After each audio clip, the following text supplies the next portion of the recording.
Hey guys, so today we're going to be talking about mixers, and this is a key component to any good audio solution.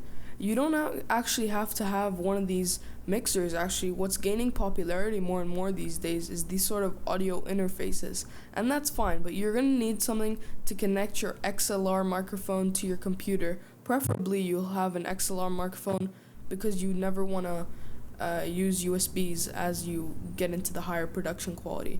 So right here I've got two models, one from Behringer, one from Mackie, two very known companies in this sort of field, and one of them is a USB mixer and one of them is an analog mixer.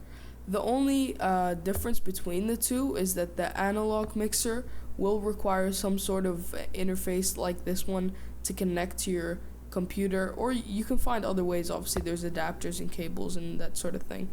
One key thing that you need to look out for is the plus 48V phantom power, which you'll find on almost all interfaces, but not on the smaller mixers like these two right here, the Mackie Mix 5 and the Behringer Xenyx Q502 USB. They both will say they have phantom power, but in reality it's only 15 volts, which is not enough to power most mics. So that's what you want to look out for. Make sure you have 48V phantom power. But right here you'll see that there are a lot more knobs and dials, and this is actually the bigger brother to the Mackie Mix 5. It's still from Mackie and it's the same lineup, but it's the Mackie Mix 8. This is an 8-channel compact mixer. That's where it gets the name.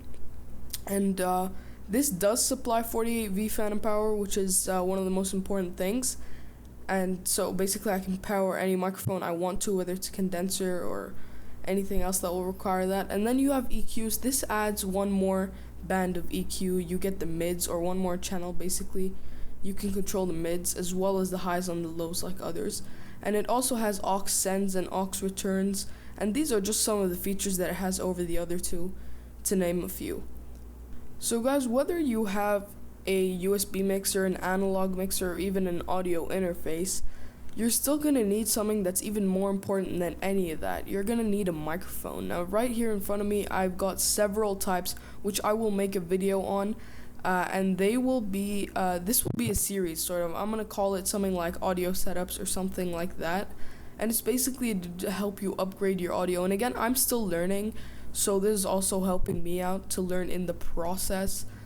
But yeah, so here you can see I have several types of microphones, which I'm going to do reviews on all of them and tell you which is best. Peace out.